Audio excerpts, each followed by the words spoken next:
So again, thank you everyone for joining our webinar this evening, Enhancing Psychiatric Care with Pharmacogenomics.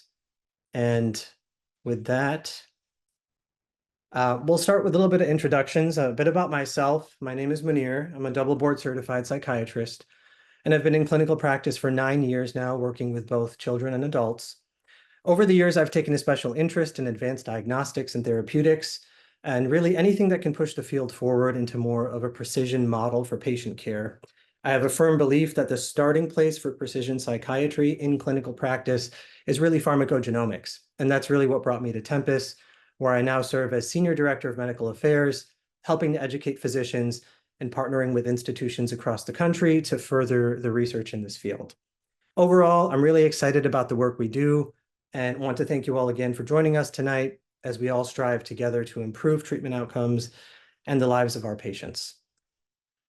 It's my pleasure to introduce our special guest today, Josh Hamilton, who brings with him over 25 years of clinical experience and a wealth of insights into precision medicine strategies for the treatment of psychiatric conditions.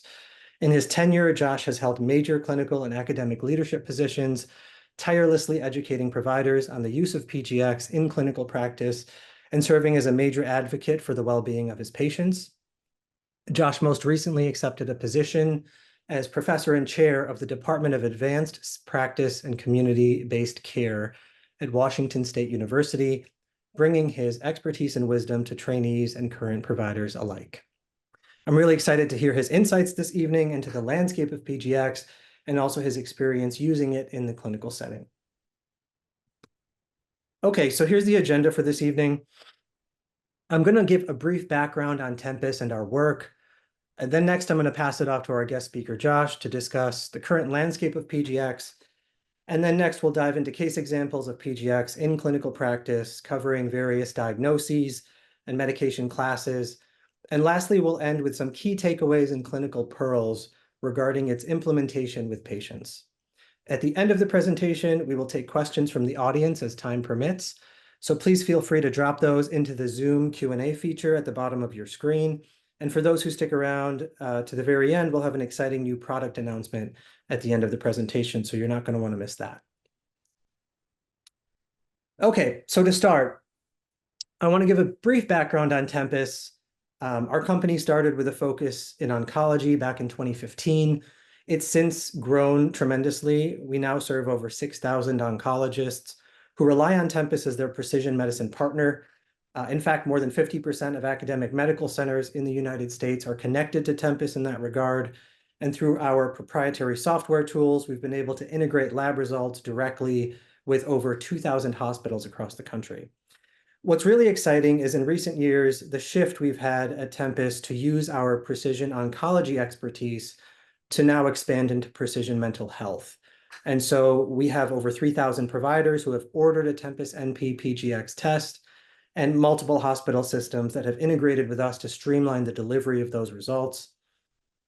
So again, really excited about the work that we do in this space.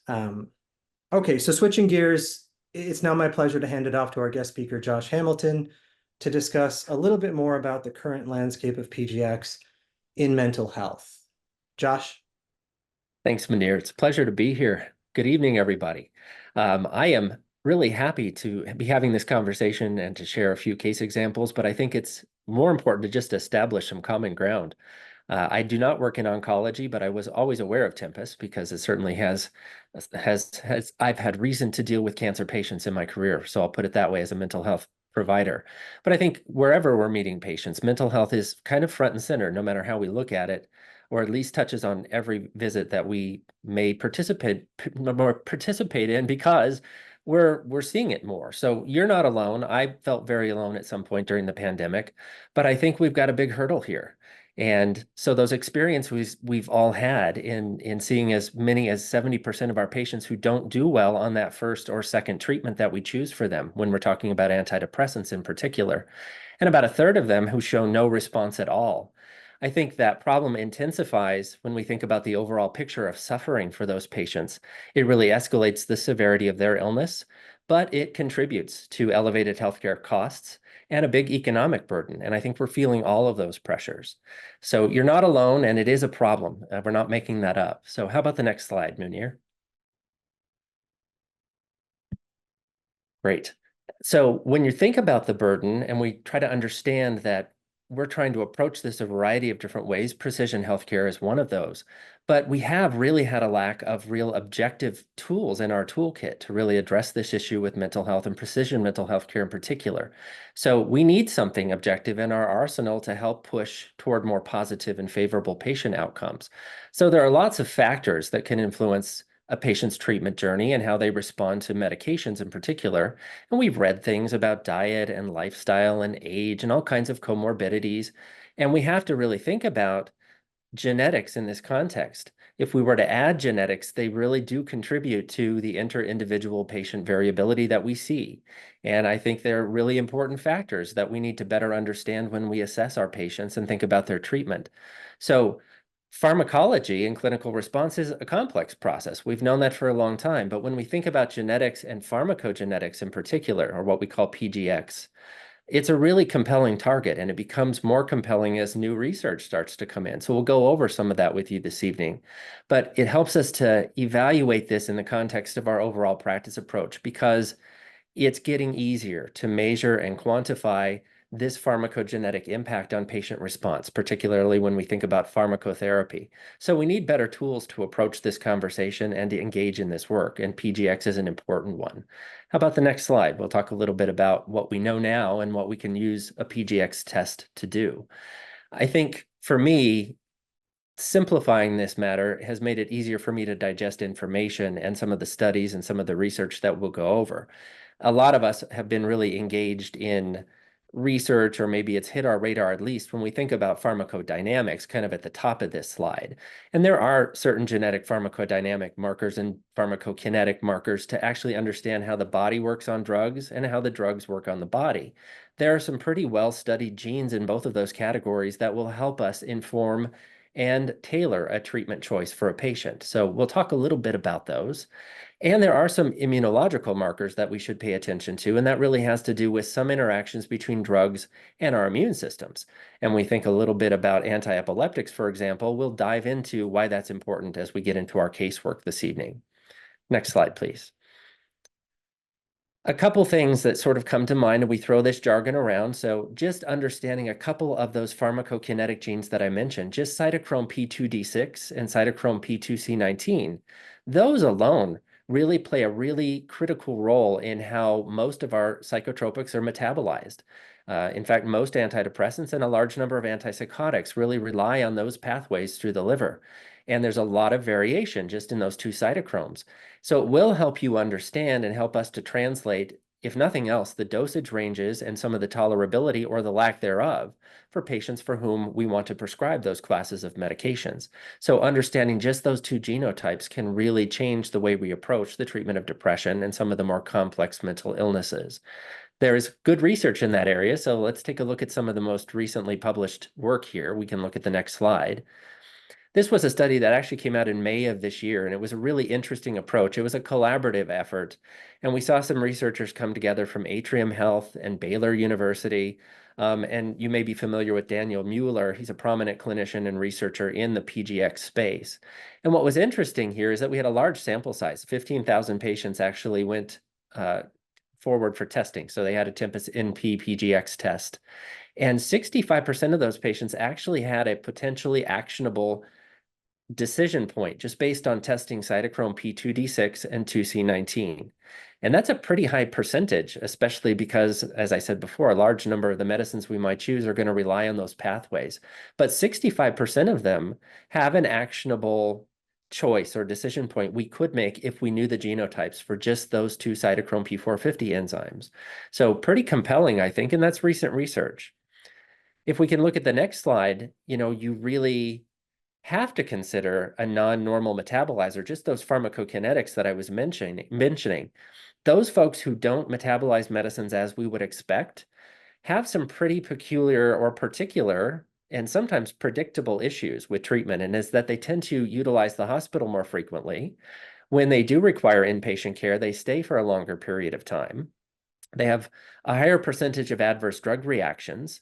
They tend to go into remission less frequently. They have a poorer treatment response overall. And unfortunately, we see that they have a higher risk of suicide and some of the sequelae that come from untreated prolonged mental illness in a severe range. So knowing how common these genetic variants are, it's really no wonder that the data are pretty compelling. They suggest that more than half of the patients who are treated with first or second line antidepressants fail their treatment, and how 30% of them, as I said previously, never respond at all. So the things we tend to hear from our colleagues in this space is the lack of data. They have a hard time finding data to compel them or to convince them or reassure them that decision-making based upon this information is valuable and has clinical utility. So we can go over some of the data and where it comes from, and we can look at the next slide to kind of understand that a bit better. This is really crucial when you're thinking about vetting a laboratory or a vendor to work with you in the PGX space. There is a growing pace and quantity and volume of research in pharmacogenetics, and the publications are really growing in number, and the rate of publication. So this is this left-hand chart that you're looking at.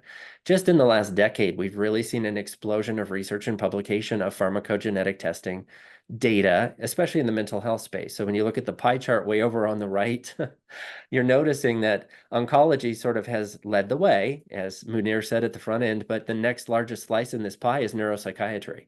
So a lot of research, a lot of opinions, a lot of evidence has gone into making some of these recommendations. So not surprisingly and reassuringly, I think we've had a number of groups get together to really munch on this information and decide what's important and what's the most important, and to make these recommendations based upon a thorough analysis of these studies. So there are a few groups that we think are really worth paying attention to, and those would be groups like the Clinical Pharmacogenetics Implementation Consortium, or CPIC.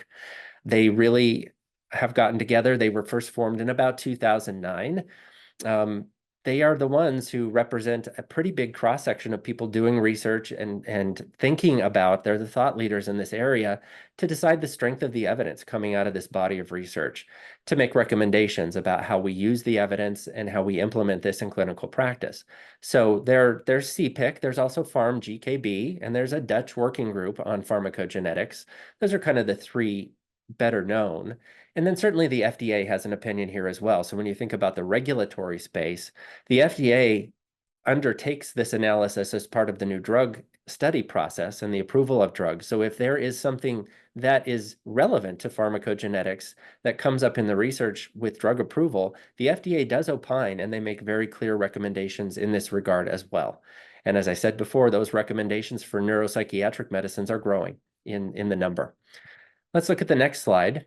I found this really helpful. I try to follow the research. It's tough as a busy clinician and educator to keep up with it, but one of the latest studies that was actually published in late 2022 was this meta-analysis that we're showing you right now. This was over 12 open label and randomized controlled trials. And when we combine these in a meta-analytical way, you actually saw a comparison of over 5,000 individuals who were assessed for PGX-guided antidepressant therapy versus those who underwent treatment as usual for major depressive disorder. And I think the important thing out of this meta-analysis is that if we use PGX to guide care and prescribing for major depression, those patients who had PGX were nearly 2 times more likely to reach remission than those who had traditional treatment without PGX to guide the way. So the study was important in that regard, but it also showed us patients who had PGX were more likely to show response and improvement with the antidepressant therapy in general. So pretty compelling. That was enough to convince me I should be doing this. How about the next slide? I mentioned CPIC before, and I mentioned the strength of the evidence.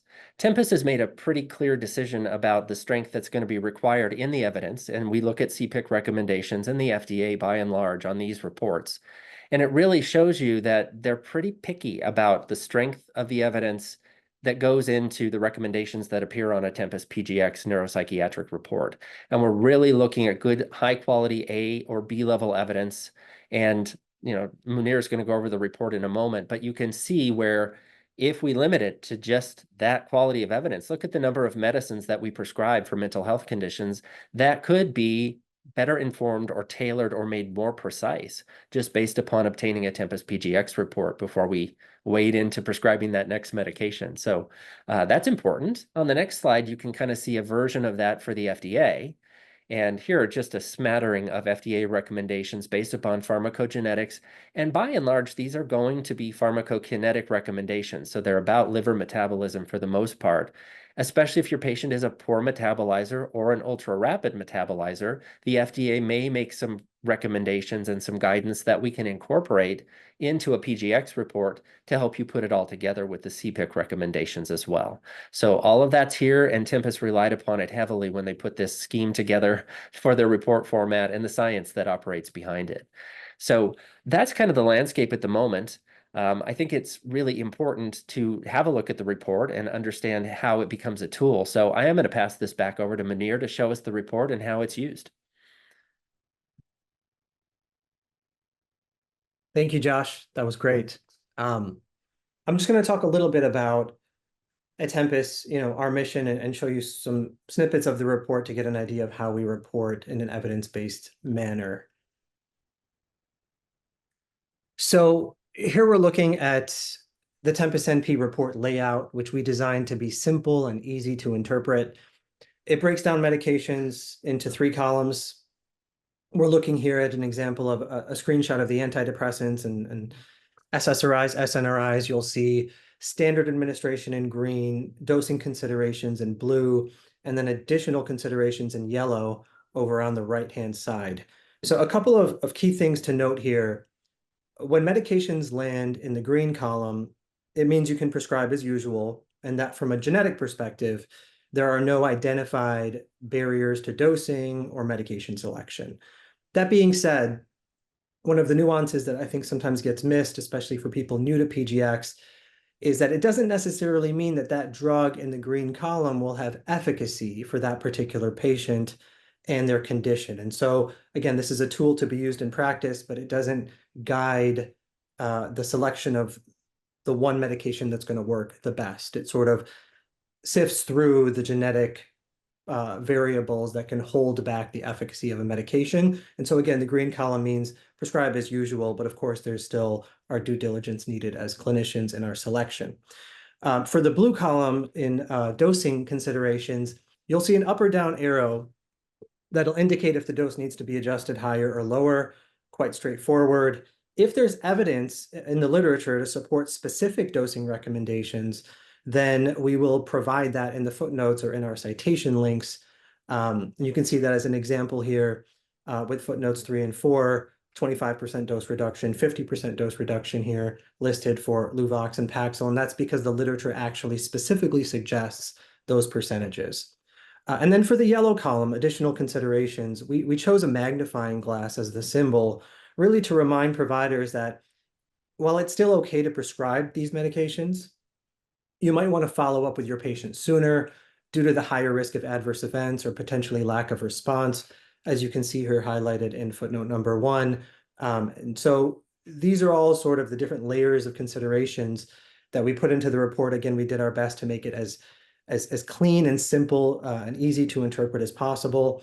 Lastly, it's not shown here on the slide, but if we ever flag a drug in red, and you see the color red on our report, it's really rarely used, and it's only when FDA labeling for that specific medication has explicit pharmacogenomic warnings or contraindications that essentially say, hey, your patient-specific phenotype, FDA says do not use this medication. And so that's the only time you'll see that red on our report. Otherwise, we really took great care to lay this out in a way where, again, we are assisting you in that decision-making process as a guide and providing as much evidence-based medicine information as we can. So looking at the next section, let's talk a little bit about the Tempus difference.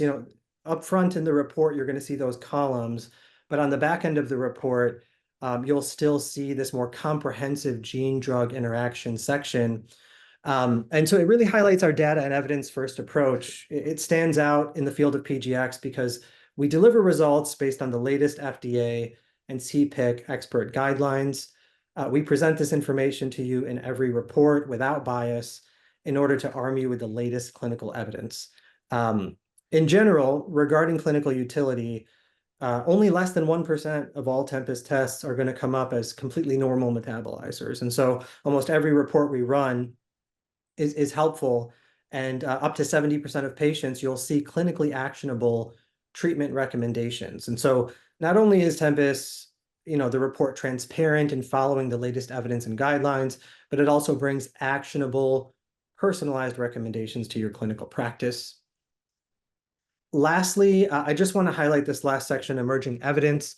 It includes genes of interest where new evidence is arising on an ongoing basis. However, the current evidence basis does not reach the threshold to be considered clinically actionable. So again, genes of interest, but we're not quite there yet with the evidence to say that it's 100% clinically actionable. And so these results are provided for informational purposes only. They shouldn't be used directly for clinical decision making.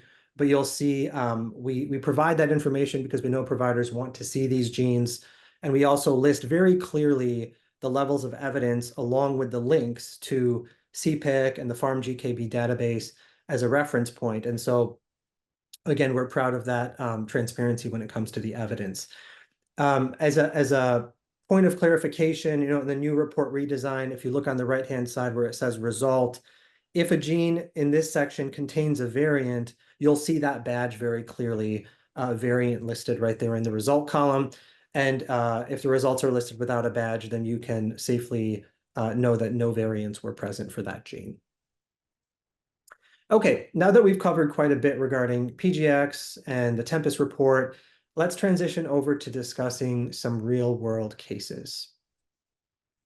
For the first case, I'm going to pass it back over to Josh. He's going to walk us through a patient of his who struggled with depression and anxiety. Josh? Thanks, Munir. One thing I will say, just to underscore how reassuring it is to know that Tempest is on top of research as it comes in. I think the thing I noticed first when I started to look at a Tempest report versus some of the other labs I'd used is that the information and the links in the report are updated and they're pretty dynamic. And CPIC is together and meeting on a regular basis. And I do know that as solid as the database and the basis of research for antidepressants is, I do know they're working on, and we can expect forthcoming pretty good information coming out of these groups on antipsychotics, for example. So I like that this information is dynamic, and we always benefit from up-to-date information when we're looking at a Tempest report and some of the data, even in the front and back matter. And if you're geeky like I am, I read it all the time, and it's been interesting to watch it evolve and to see how things change. I did want to share a couple of cases with you. So I'm going to actually share a patient that sort of gave me my first foray into pharmacogenomic testing. And that would be a 31-year-old patient I took care of actually in primary care was when I first met this fellow that you see on your screen. A very nice 30-ish-year-old Caucasian man, very highly educated and doing well in his career, had a PhD. However, struggling for many, many years, perhaps a decade or longer with depression and anxiety. So at that time, I had met him in primary care because of this diagnosis of fibromyalgia. And right before we met again in specialty care, when I had transitioned into a mental health specialty clinic, he had just been diagnosed with celiac disease. So a lot of autoimmune and inflammatory issues, and probably then not surprising based on how we've come to conceptualize fibromyalgia. It's looking at mood issues and low mood and depression and anxiety and really just that typical 4-quadrant disease where we saw issues with GI, sleep disturbance, mood issues, and then of course the chronic pain and the issues with the muscle pain and stiffness. So the celiac was new and really stuck. So we had been doing many things. He had been treated out of state for a period of time and came back, but the best we could ever come up with for a mental health diagnosis, despite a lot of workup, is we're dealing with a mood disorder due to a general medical condition, and we've got an anxiety disorder that doesn't really meet criteria for anything in the DSM, but it's there and it's problematic, waxes and wanes, and even borders on panic on occasion. So we repeated the eval, and the diagnosis really hadn't changed when I re-encountered this nice man in my clinic several years after I first met him. So I'll tell you a little bit more about him. If we can go to the next slide, I'll tell you how his treatment had looked up to this point.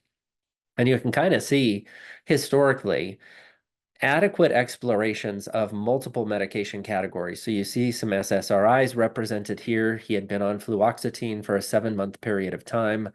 Never really felt like the depression or the anxiety changed much.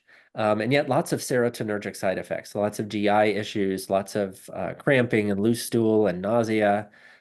So not a lot of ROI for the investment of 7 months, and a full dosage range explored during that time.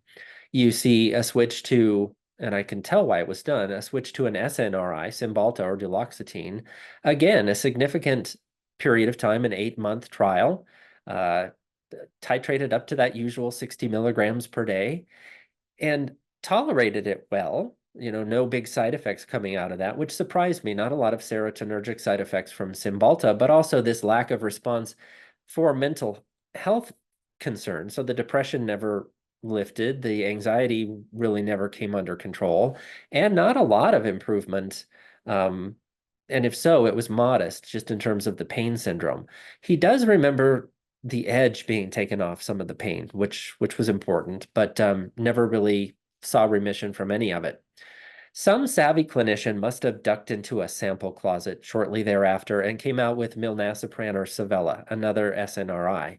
And this started long enough before, I think probably what could be provided to the patient was a 30-day supply out of the sample closet.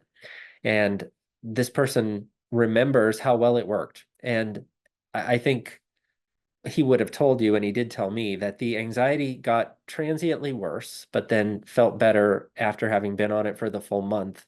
The mood lifted almost immediately within the first couple of weeks, and the pain responded very favorably. So the fibro symptoms got markedly better. Unfortunately, he was unable to continue the medication just because of the system. So the insurance didn't want to pick up the cost. It was a non-covered drug on the drug plan, so it couldn't be continued, unfortunately. So the pivot was made to go on to Effexor or venlafaxine, again, another 8-month trial. It was really hit and miss. And venlafaxine is notorious for some of those side effects with a late dose or a missed dose. And this person traveled a lot, international travel. So that was a real problem, travel and work demands and dosing timing. And even though I believe this drug was titrated all the way up to 300 milligrams per day, just never saw the same effect as what was experienced with the Savella. Elavil, kind of the mainstay of treatment for 4 years. Mr. P, this 31-year-old, was on Elavil or amitriptyline. Really never saw the improvements. I can see the intent was to improve the sleep disturbance, help with more restful, more comfortable sleep. Again, if you've got a pain syndrome, it's always tempting to perhaps start amitriptyline. Nothing that really pushed the symptoms anywhere near response, even as measured on a PHQ-9 and a GAD-7. And of course, as we know, a lot of anticholinergic side effects and weight gain. And that was true for Mr. P as well. So when I re-encountered him and basically reaffirmed the diagnosis and had a look at this, I was really stumped, honestly. And as a specialist who had been practicing in this area for 15 years, I wasn't quite sure where to pivot.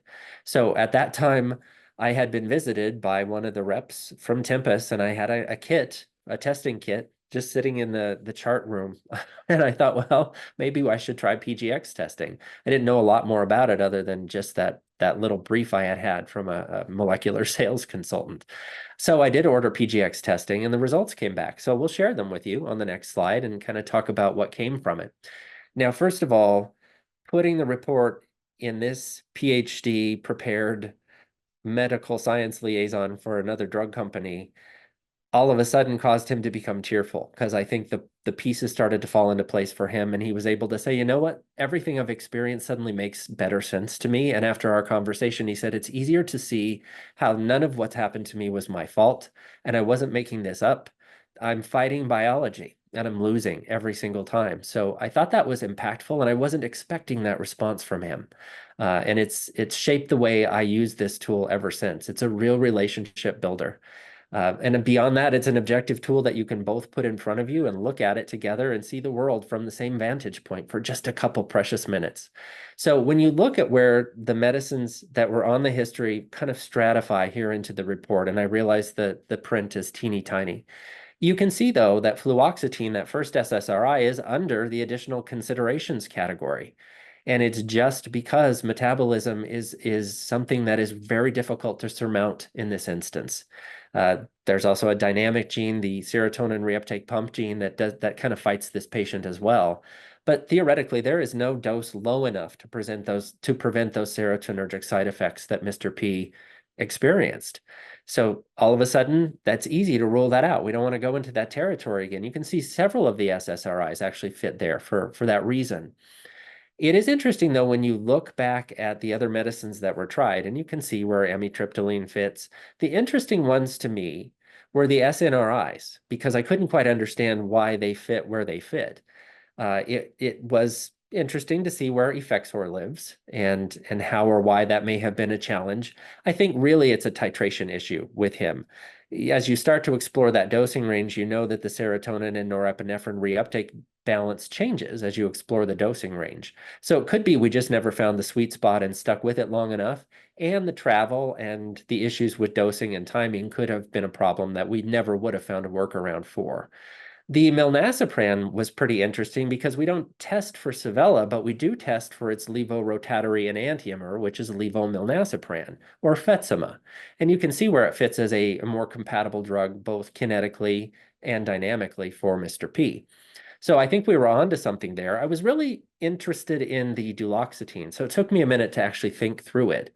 And what I found, and as I took a deeper dive later, made a little more sense to me. I just honestly think if you look here at the PGX results on the left side, this gray shaded box, you can actually see cytochrome P1A2 for this patient became sort of important to me because this is a patient who just sort of incidentally shared with me that he had been smoking a lot of cannabis to help with some of the pain and to help relax and to sleep. We have lots of patients who are smoking cannabis or smoking cigarettes. Of course, our mental health population does that a lot. And also because of travel and needing to be alert and make presentations, was drinking an awful lot of coffee.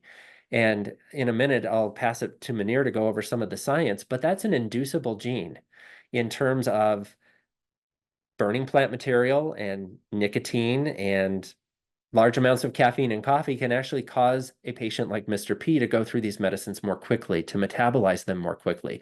So I honestly think that duloxetine just never reached a therapeutic threshold. And without this test, I don't know many people, especially in primary care, who would be comfortable dosing a patient up to 120 milligrams a day on duloxetine.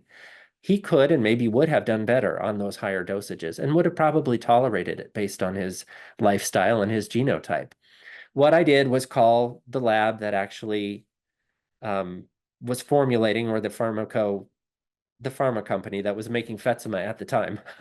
And I was concerned. I said, hey, I'm leaning in this direction. He did well on Savella.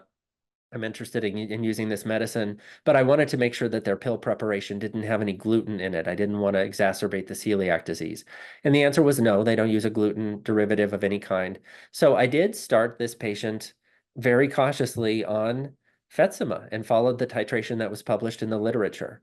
So he started Fetsima. I expected the phone to be ringing off the hook just because of some of the GI issues that patients experience with a titration of Fetsima. Even if we're cautious, start low and go slow. So I expected him to call. In 6 weeks, I had heard nothing from him. So here's the outcome. When you look at the next slide, he actually came back in at about 7 weeks and was tolerating the medicine without side effects, no GI issues. And as we measured depression symptoms on a PHQ-9 and a GAD-7, was not only experiencing response with well over a 50% reduction in symptoms on both scales, was actually nearing his very first remission and tolerating the medication well. So it was a lot of learning for me just through the experience. And it was important for me to actually go and have a consultation with my medical science liaison to say, hey, what is the deal with 1A2? So Munir, what is the deal with 1A2 and inducibility? Thanks, Josh. Great case. And I think it segues well into an important topic to cover. And I think it's something that sometimes clinicians misunderstand or belabor, but it really can be quite simple. So, regarding smoking status and coffee consumption, let's just briefly touch on the impact of polycyclic aromatic hydrocarbons, or PAHs. They're primarily found from burning organic material, like you mentioned, And the substances are known to induce the CYP1A2 enzyme, leading to increased metabolic activity. Most common sources include, as you mentioned, tobacco smoke, marijuana smoke, again, from burning plant material, and notably heavy coffee consumption. So it's important to emphasize that coffee or caffeine, particularly when consumed in large quantities, might also be a significant source of PAHs that can impact drug metabolism, again, for the 1A2 pathway. Our internal data at Tempus actually suggests that a majority of patients could be affected by this induction. And so we train providers to understand that it's important to talk to your patients about their lifestyle choices. It's important to take that behavior into consideration, but especially for affected drugs that are quite commonly prescribed, things like Cymbalta you see here on the list, and Zyprexa, as you highlighted with the Cymbalta in this case, and then some of the other medications that are not maybe quite as often prescribed, but important to note that this list is the one to kind of consider when it comes to smoking status and coffee consumption. So again, we try to make it as straightforward as possible for our providers. That's really the long and short of it. It doesn't have to be too complicated, but you do want to take into account increased metabolic activity. And so like you mentioned in your case, 60 milligrams may have been considered normal target dose for an adult otherwise, but for a patient like that, he may have tolerated 90 or 120 if you had had this information prior, right? Okay, great case, Josh. Thank you so much. Next, I'm actually going to present a case that's a little bit more complex. I want to highlight, how I utilize PGX at various points throughout my patient's care to guide me with regards to medication selection. And this is a bipolar case. So 31-year-old female working full-time as an ICU nurse, previous psychiatric history of PTSD, depression and anxiety. PTSD was in the context of complex childhood, history of substantial emotional abuse from a primary parent. I'm a child psychiatrist as well, and so that's always on my radar, and the reverberations of that trauma into adulthood. I see that unfortunately time and time again. Her goals for treatment coming to me was essentially to get better control of mostly the depressive and anxious symptoms. But on a good evaluation, it was clear that the past diagnosis of PTSD was really rearing its ugly head. She had had some triggers with near loss of life in the ICU and complicated cases herself in such a stressful job. And it was starting to interfere with her daily functioning. She was crying at work and having dissociative episodes, increased frequency of trauma-associated nightmares at night when she went to sleep. Prior to seeing me, she was trialed with previous providers independently on 2 separate SSRIs.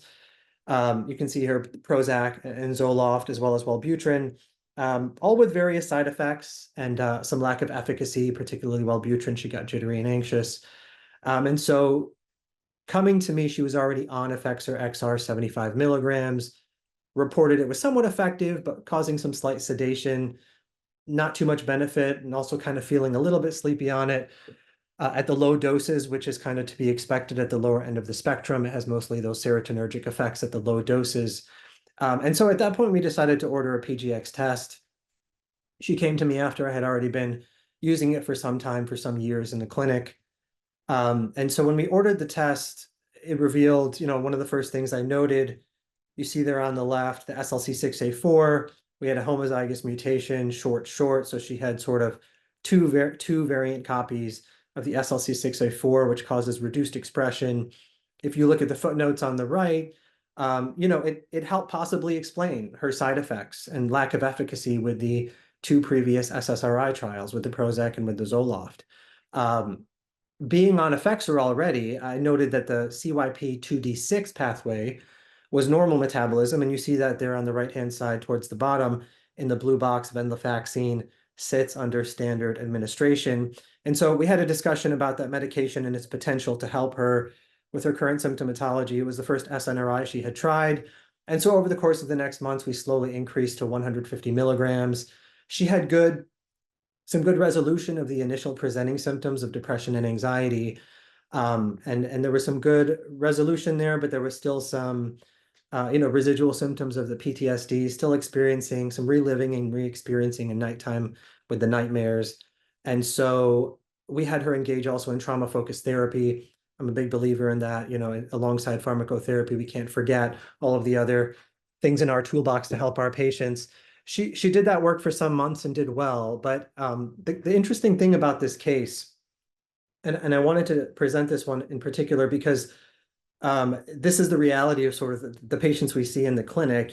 As her past trauma started to resolve, we really started to see a different sort of clinical presentation become evident over time. And partnering with her, she's a very astute patient and really on top of her symptoms. She agreed to do some mood tracking with me. And so as we did mood tracking with an app over the course of months, it was very obvious and clear that we were able to identify periods of patterns of cyclical moods, right? Independent of the PTSD associated symptoms. And so, given I had mentioned earlier in the slide, there's a family history of bipolar disorder, untreated, unfortunately, in the very same primary parent who was the perpetrator of a lot of the abuse in her childhood. And so, recognizing an underlying bipolar spectrum in herself was a very big, sort of aha moment, and actually much more completely explained her clinical presentation. And so we made the decision to add a mood stabilizing medication. This is where I came back to the PGX now. I think it was upwards of 3 to 6 months later.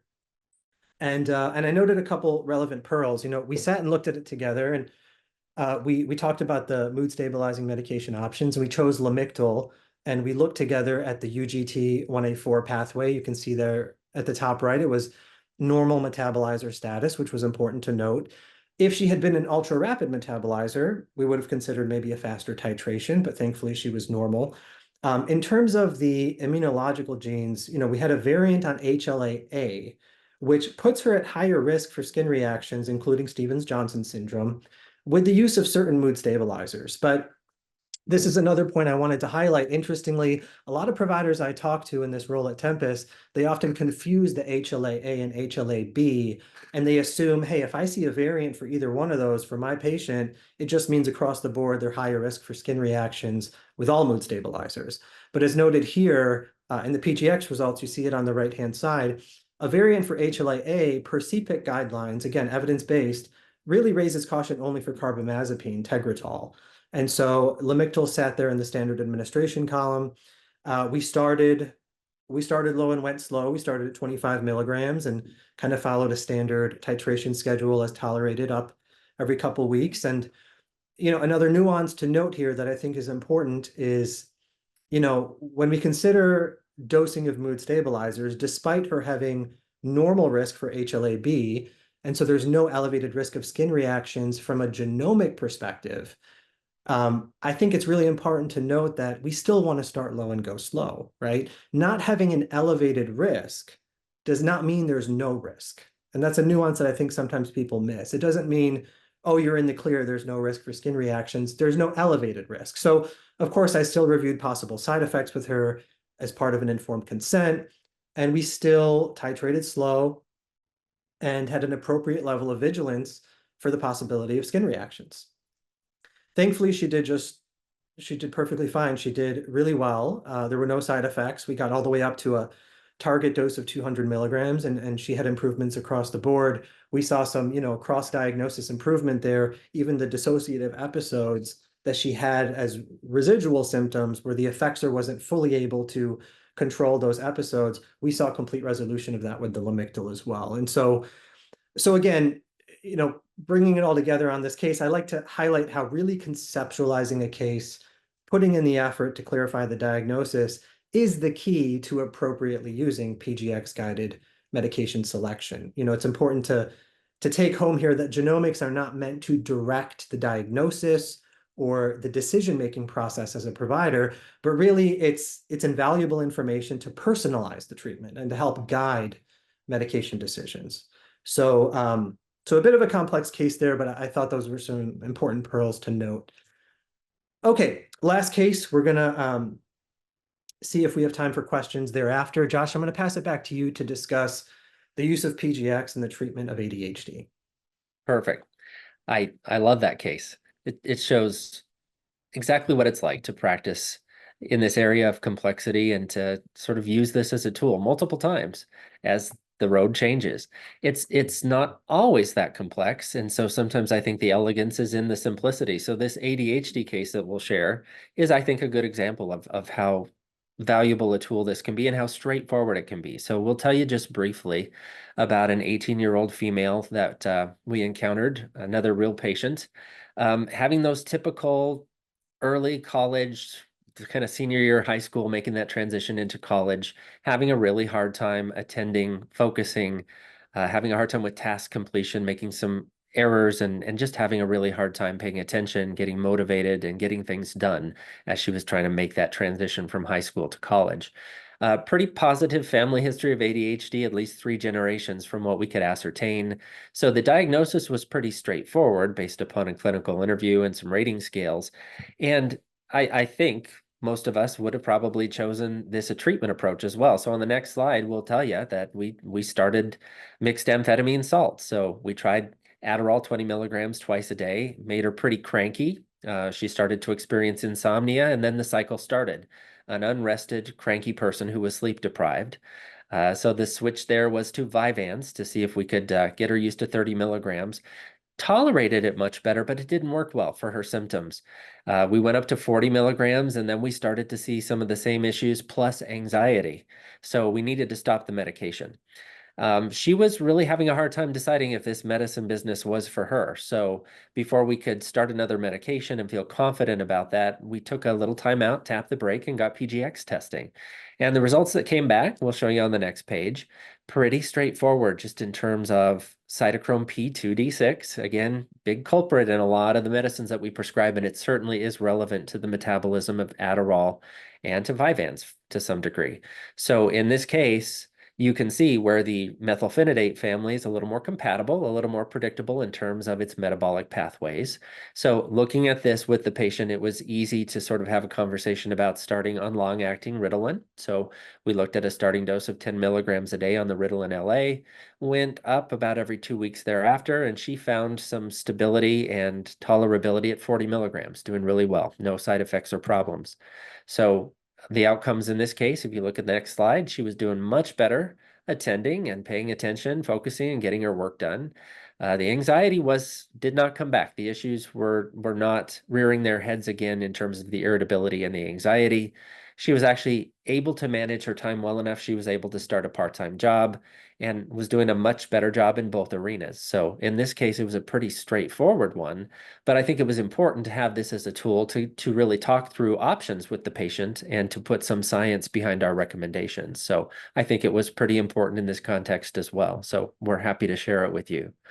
That I think concludes our casework, Munir. So I'll pass it back to you if you like. I think maybe I'll just talk a little bit before I do about Tempest and some of the other initiatives, because I'm kind of excited about these. I started with just the PGX test, and that's what we've been talking a lot about tonight. But what I discovered in addition are some additional tools that Tempest offers that are pretty unique.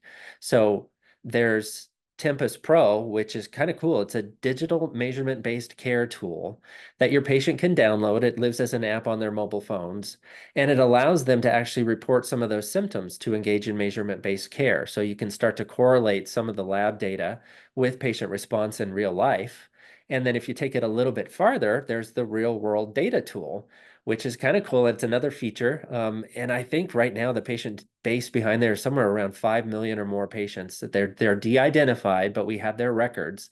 And it really is a curated list of treatment information that you can use to case match. So your patient's age and sex and some of their demography, you can match against the real world data tool to actually look to see if there are any insights based on this large number of patients in this database to see if there are clues about side effects or adverse events that are more commonly experienced with patients who have similar genotypes and demography at the population level.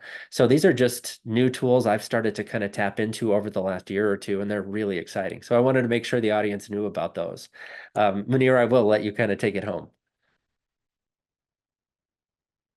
Thanks, Josh.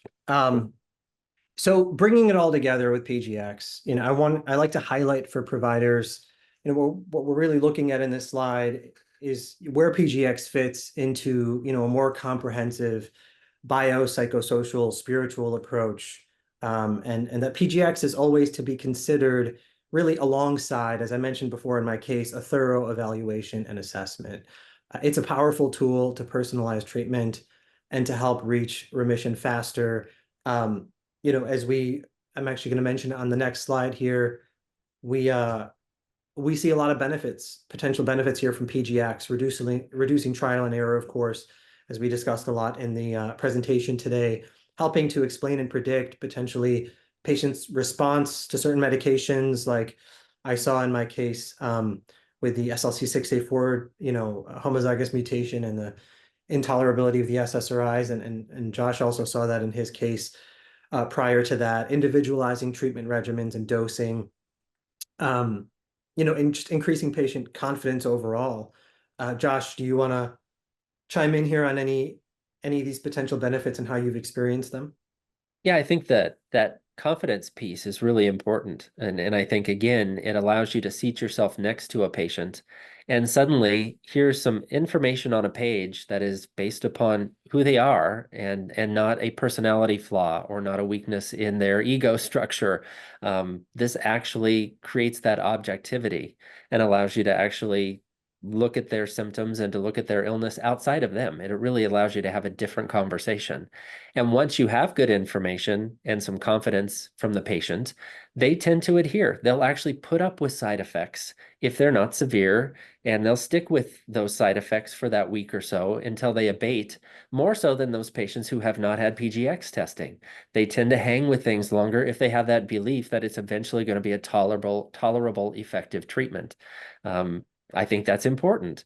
And the other piece is, and there are some good studies that talk about this, that the economic implications, not just for the system, keeping these patients out of the hospital, reducing the number of failed drug trials and the number of medicines that an insurance has to pay for before we find the more compatible one, patients actually have demonstrable reduced out-of-pocket costs. So I think most of the studies show that patient co-pays and out-of-pocket costs for medications are around $1,000 or more a year less if their care is being guided by pharmacogenomics.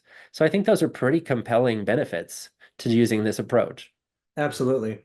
Absolutely. And just to kind of pick up on how you said, you know, talked about improved adherence and patient confidence, you know, one thing that I also see in educating providers about this is the first step is actually increasing the provider's confidence in using it. And so one thing I'd like to note here is, you know, providers new to pharmacogenomics often feel, you know, apprehensive. How am I going to incorporate these genetic results and what does it all mean? And I get this 20-page report and am I expected to explain all of this? And so, you know, a couple of things, you know, here at Tempus, we have our medical affairs team. Every single test that's ordered, especially early on in the process, we encourage people, please do set up a call with our medical science liaisons to understand the report. They'll talk about the case with you, discuss the genetic results and what it could mean.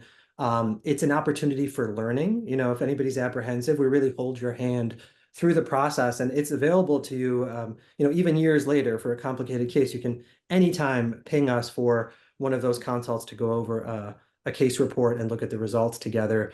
In terms of presenting it to the patient, you know, I do a lot of telehealth and I'll often screen share the results and go through the report together. And people often wonder, well, do you explaining this whole report? Like, how do you explain the genetic results to patients? And I really keep it quite simple. And I've been doing this for 6-7 years across the board for almost all my patients in the clinic.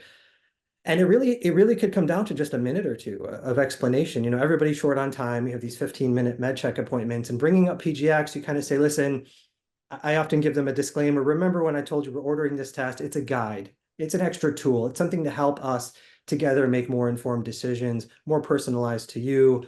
And so I don't explain the whole report. There's really no need to go into it. I say, hey, remember last time we talked about potentially starting Adderall for your ADHD? Let's go ahead and take a look at the report. You scroll to that section and you talk about, okay, if they're a poor 2D6 metabolizer, like Josh mentioned in the case, it's pretty straightforward to say, well, your body breaks down this medication slowly. For that reason, you're more likely to have side effects even at low doses. So instead of doing the Adderall XR we decided on last appointment, let's actually shift and maybe consider something like a Concerta. Simple as that. It could take 30 seconds, 1 minute.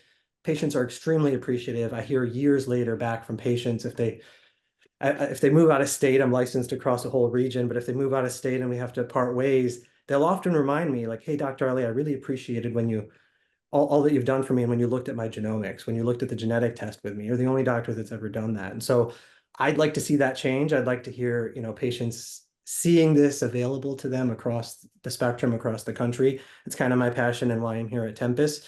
But again, there's a lot of benefit here, and it really doesn't have to be overwhelming for providers to kind of get their feet wet and jump in.